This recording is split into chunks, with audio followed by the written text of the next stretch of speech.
Hey, what's up, everyone? I'm super excited for another episode of the Team Building Podcast, where we interview top team leaders and broker owners from across the country. Today, we have a very good guest on the show, the CEO and founder of rokrbox and close friend of mine, Josh Cunningham. Real quick, I'll do an intro, Josh, and just brag you up a little bit. They have over 100 full-time callers in College Station, Texas, that make outbound calls to assist with lead conversion. They've called on over 2 million internet leads. So when it comes to millennial engagement, when it comes to analytics and statistics and running and building and scaling a business, I can't think of anyone better to have on the show. And I know, Josh, I think this is your second or maybe even third time on, and we appreciate you coming back. How you doing today? Man, I'm doing great. I appreciate you having me back. I do need to correct you. We've hired and trained over 250 part-time ISAs, not just 100. So been in the game for quite some time here. Dang. But yeah, always a pleasure to come on the show and share some of our wisdom and give back to the community. Well, it's great to have you on the show. And Josh has been invited to come and keynote at our team building summit this summer, June 24th through June 26th. And so we wanted to spend like the next 15 or 20 minutes talking about the content that he's going to be speaking about from stage at the team building summit. I think that it's going to be very applicable to anyone building / scaling a real estate business. So Josh, let's dive right into it. Let everybody know what your topic is, and then let's kind of dissect that topic a little bit and talk about it. Certainly. So the expertise that we've gained here over the last 6 years, obviously you talk about online lead conversion. You know, we've scrubbed every single type of lead under the sun. We've worked many different CRMs, specializing in Boomtown, Commissions Inc., and Firepoint. So we've got that. We know that game. In our sleep. We know how to convert leads while we're basically sleeping in our dreams. But the other really, really profound kind of message that we wanted to come and bring and share is all the lessons learned, the hard lessons learned about what it takes to really build and scale an organization with millennial talent. It's pretty crazy that by the year 2025, it's estimated that 75% of the professional workforce is going to be made up of millennials. And I know they've been the butt of most jokes over the last decade, but reality is sinking in. And again, when we wake up and go to work 6 years from now, 75% of the people we're surrounded by are going to be millennials. So again, we've learned some incredible lessons. Our company is privately owned. We bootstrapped. We built ourselves from the ground up. We started as a me, myself, and I operation, and then I eventually started surrounding myself with the incredible talent that we have here in College Station, which is home to Texas A&M University. And then over the last couple of years, we've built a multi-million-dollar organization with 100% of the efforts of part-time millennials. So got some really great culture tools to share with you. If you're watching on YouTube, you can actually see a picture of his office there in the background. Those are the workstations. Hopefully we see a view. Oh, there's one right there. We'll see some people coming in and out as we go through this today. To get access to that, just go to YouTube, search the Team Building Podcast, and all the episodes will come up.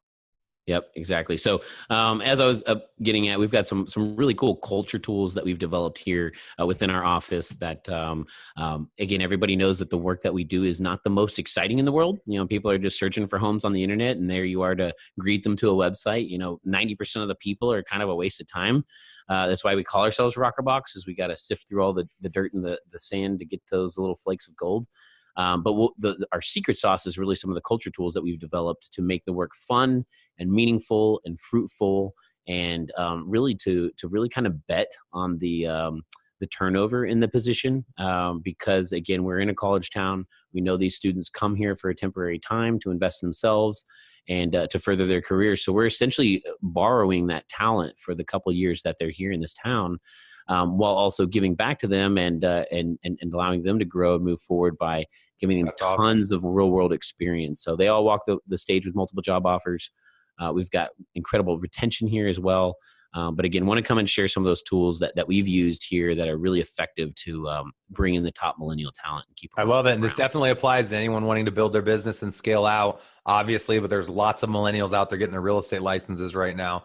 We have a lot of millennials on my team, and we definitely have found that millennials expect something a little bit different. So that's probably what we'll get into first, is just kind of what's the mindset of a millennial? What are the different expectations / standards that they set that we ultimately need to adhere to if we want to be able to retain them? But before we get into that question, I'd like to set this up a little bit for anyone that doesn't already know rokrbox. I'm going to steal Josh's thunder and tell his story. He ran around with Frank Klesitz all over the country to hundreds of real estate events, thousands probably. Frank Klesitz is a friend of both of ours who owns Viral Marketing. And what he heard agents continually saying was that their agents weren't making calls. Their agents weren't making calls. Internet leads aren't converting. Internet leads can't be converted. Internet leads suck. And he thought, what if I could build a call center of people that were awesome with converting internet leads, that would make calls, would be consistent, could call the second that the lead registered on the website, and then highlighted the lead and handed it over to the agent. Would people be interested in that? I mean, that was kind of the test, right, Josh? Yep. And were people interested in that? Oh, yeah. Yeah, like wildfire. Absolutely. So I do have a deal for you guys. Josh can speak to it, but anyone that does sign up for rokrbox through Elite Real Estate Systems page, if you go to tools or jeffsfavoritetools.com, I believe you guys offer some type of a discount to our listeners. Yep. Yeah. You're the only community that we do offer a discount on the startup cost. It's $500 off. So, that's not bad. Yeah. That's, yeah, definitely a nice ad there. We love working with your community. We know that they're coming in here with some great coaching and great advice. So always happy. If your team's not doing it, which 99% of teams aren't, I have my team doing it. They're doing our lead conversion, but most aren't doing it. And if you think they are, but you're not inspecting what you expect, they're probably not doing it as well as you'd like them to be. And just imagine if you got one extra deal a month from the time rokrbox puts in. $6 or $7 grand a month in gross revenue coming in because of one extra conversion. And these guys are converting 10, 15, 20, depending on how many callers you have. It sky's the limit on how many additional conversions you'll get if you have those leads in there. So, yep. Yeah, the real magic is, the leads are already sitting in your platform. You've already paid for the ad spend. You'd paid for the CRM, but you're sitting there staring at 100 names and phone numbers and email addresses. And it's quite a bit of work that it takes to actually scrub through those 100 people to find the typical conversion rate's about 10% conversion. So, the 100 people spill into your CRM, and it creates a ton of just work that compounds on itself, because you got to make the first call attempt, the second call attempt, on and on and on. The list keeps building and getting bigger every single day. Yeah, and so it's all that work that goes into identifying the 10 actual hot opportunities that need your expertise, that you can then, still very urgently follow up with and convey your value to someone and get them in your car and start signing contracts together. Love it.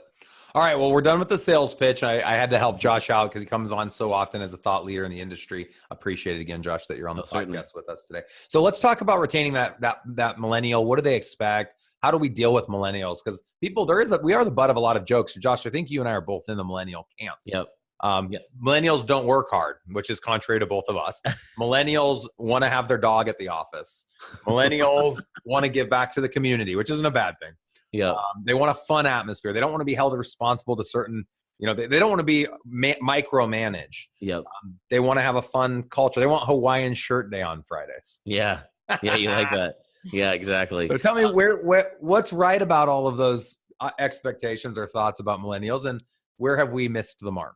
Yeah, it's really about it's a generation that's brought more attention to finding meaning behind work, whereas previous generations, and everybody is to each his own. I mean, we've all adapted to our times, but previous generations looked at work as just as a requirement. You just have to go do this. You have a job. You never quit a job because you have it. There was just certain standards and certain sacrifices that were made. Again, rightfully so at the times, that this newer generation are basically saying there might be a better way, or could there be a better way, which to me, I mean, again, I am a millennial, but I do also feel that a lot of these attitudes fall hand in hand with a lot of entrepreneurial attitudes as well, which is, the confidence and the belief that there may be a better way. Right. And so not always just following the norm and the status quo, but thinking outside the box. And so for us at rokrbox, like I said, we've grown this organization with 100% millennial talent. And obviously we weren't, a perfect running organization from day one. We fail forward. We learn from our mistakes. But one of the big things early on for us that was very evident was we were hiring part-time talent. And the first summer that we blew up, we went from like 4 clients to 24 clients in a couple of months.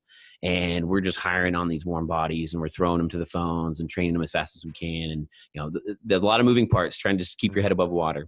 And something happened that September that happens every year in September here in College Station, which is school starts back up. Oh my gosh, big surprise.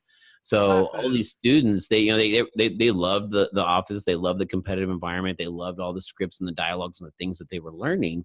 But when these other priorities of theirs surface back up, which might be football season starting back up, it might be a heavier workload this fall, or it might be more extracurricular activities that you're involved in.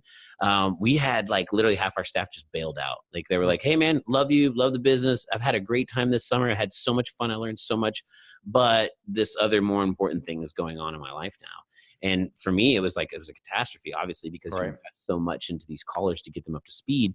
But it was a catastrophe on my behalf because I realized I had failed them, because I had failed to really set the tone and make it very clear that this wasn't just another part-time job that they would see any other part-time job in this town, selling sneakers at the mall or slinging beers at the local saloon.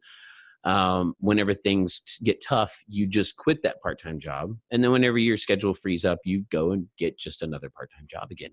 And so that was our failure. We were in that category of just another part-time job. And so that's when we knew that we needed to make some changes. We needed to be very purposeful about our culture and very purposeful about the time that we were spending here. And at that point in time, it was something as simple as a daily huddle. We knew that, we're coming in every day from different walks of life, from different paths, different things going on outside in our world. And we all come together to then align and go on a unified mission together. But we didn't really have any type of start of that. And so a huddle is a very, very, very simple concept. I've heard about it a million different times, a million different conferences, but ideas are crap. You got to actually take action and implement. So we came back and we implemented a huddle. It's very, very simple. It starts with recognition. We have a little bit of education where we go through some scripts and objection handlers. We also have an opportunity to connect with everybody through a little connection card.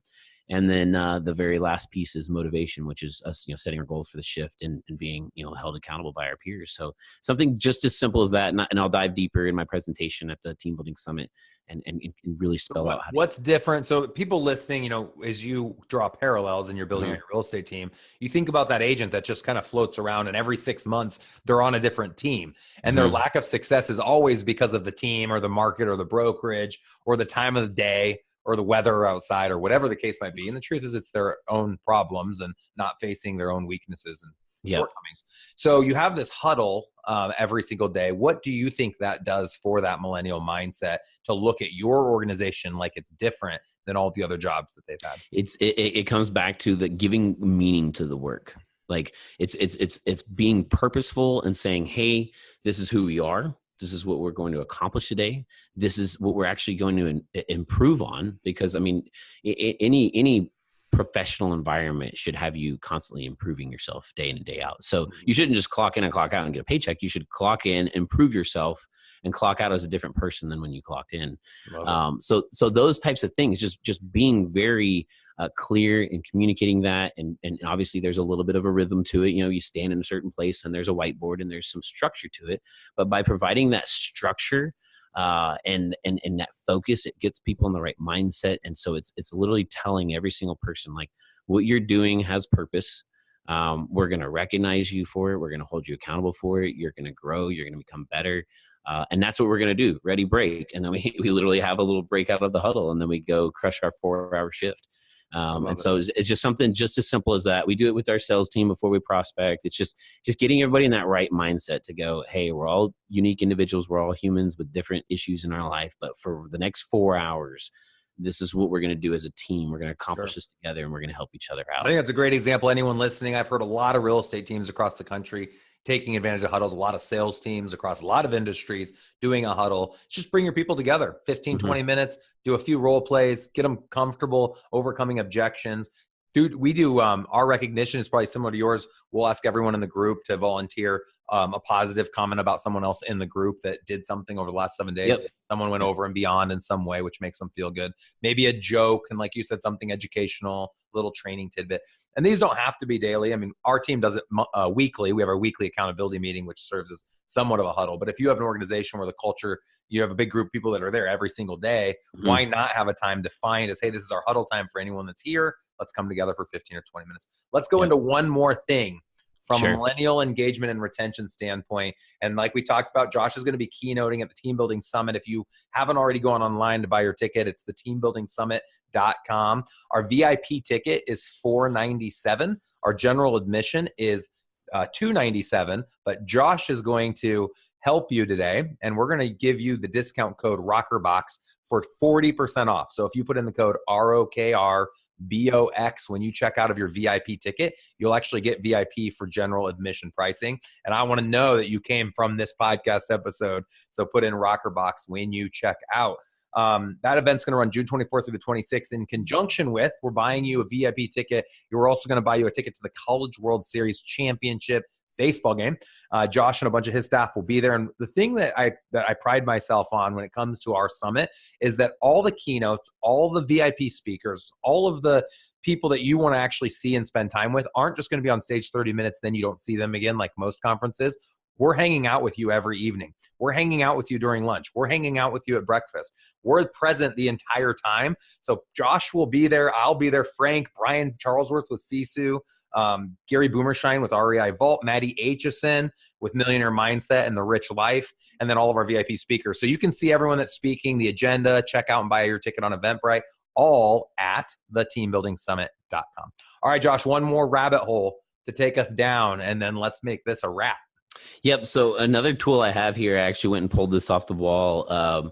Once the organization started growing pretty big, again, we're all part-time labor. So, and we're open 80 hours a week. So if you can imagine the overlap, there's a lot of people in the organization that may not get a lot of overlap with each other. And we knew we couldn't go to name badges because we're not customer facing here in the office. That would look pretty soulless and cold to have people walk around with name badges. So what we actually developed is very, very cool is these, player cards. So whenever a new person signs up and joins us here at the rokrbox family, we ask them to send us a picture of theirs, whether it be a funny animated picture or something that they want to be known for. And then we basically make them like a trading card, kind of like a baseball card. It has their hometown on there.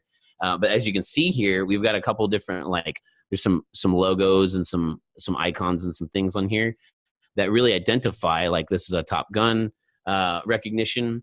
But what this identifies is recognition for everybody. So the real truth behind what this was is this was better than having name tags in the office, because the organization got so big we didn't really actually know every single person's name, and not everybody could know everybody's name. So rather than have name tags, we just had everybody's card posted up on the wall. But the long-term effect of this, the real awesome millennial impact, is this is great recognition, because the way we post these up on the wall, it basically layers out into an organizational chart. So you can see when you walk into our organization from day one that there are these many different layers of advancement. So there's the opportunity of advancement within the organization. And you can actually see the people that you're working with side by side each and every day, where they are on the org chart. And then I'm sure you've heard about this funny phrase called gamification, right? That's been a phrase that's been coming out in business for the last handful of years. But all of this stuff where we give them, individual recognition about what they've qualified for, different achievements, if they're, so some of these logos. And for anyone listening, this looks just like a baseball card. And then there's little icons that look like app redirects, like Pinterest or Facebook, but really they're recognition based on how long they've been at the company, what type of success they're having within the company. Those exactly. Yeah. What CRM they're specialized on, if they're a trainer, if they're an auditor, if they've won our Top Gun award. And so if you can imagine, we have an entire, army of part-time millennials here that are all very, competitive in nature, and they're all here in a college town investing in themselves and working on becoming a better young professional. So this is a really, really, really cool way that just self-serves their ability to be recognized. I'm sorry? Can they get like a deck of cards that they hand out to people, or does it just live on the org chart on the wall? Yeah, it lives up on the wall. So anytime they get new status, they get it printed off and get it updated. It's a big deal. That's cool. They get climbing up the wall. And honestly, with agents, I think that'd be awesome. Agents love recognition. So you could do it as simple as if you did $1 million or $2 million or $3 million or $4 million. On my team, I have team leaders, individual agents, sub agents. They all could have their own thing. Yeah. So it's really cool. And I know you said it on a podcast a year ago, that is it ironic that the generation that grew up with a video game controller in their hand, now that they're in the professional workforce, if you can make their job as much like a video game as possible, they'll be really good at it. So Dude, it's so true. And I grew up with Nintendo. I tell the story selling candy bars to win the Nintendo when I was 5 years old. Yep. But the score, and I don't really care. Like I'm on Xbox right now, and I know I get scores, and it's all gamified. I don't care anymore. But in the real world, I care, and I like recognition. I'm a Yep. DI. It's fun to have someone notice you. It's not just about the money anymore. When it goes like career visioning, when we bring people into our organization, our question is, what type of life do you want to live? Not how much money do you want to make? And then we help each person individually define how much money they think they need to generate to live that life. And I think this goes right along with it. If you're not happy at work, why would you go? But people from 30, 40 years ago think that's a crazy mindset. Work isn't for fulfillment. It's not to be happy. It's to put food on the table. You'll hear people say that all the time. I don't hear millennials say, oh, putting food on the table. Like, just no one says that anymore. And maybe that's sad, and maybe we'll go through. Because we don't eat on tables. That's why. Right, there you go. We're eating in the car. Well, Josh, thank you so much for coming on today. Super excited to have you on stage. Again, he's going to be keynoting for 45 minutes, getting really deep into this. And last year he used a slide, which he's going to use again this year, which shows rokrbox's role in the overall evolution of lead to close. And I know that they're doing amazing things. So if you're a team out there right now having trouble getting your agents engaged, I wouldn't say you need to tell your agents not to make calls any longer, but you might choose to hire rokrbox to help with that first couple of weeks, because that's the time you've got to get in contact. You got to build that relationship, and they're the best in the country at lead conversion, you guys. So how does somebody get in touch with you directly to thank you for being on the show today? And how would someone go about learning more about rokrbox? Yeah, I mean, you can. We've got a lot of content on our Facebook page. I would definitely ask a favor and give us a like on Facebook. You can go to facebook.com/rokrbox. That's ROKRBOX. Our website, rokrbox.com. Not a ton of content on there, but you can fill out a free form for a free diagnosis, a free account diagnosis. We'll actually jump into your CRM and kind of show you some of our secrets and tips that we've learned along the way, as well as help you maybe identify a hot opportunity or two in there. And then we've also got a lot of content on our video blog as well, rokrbox.tv.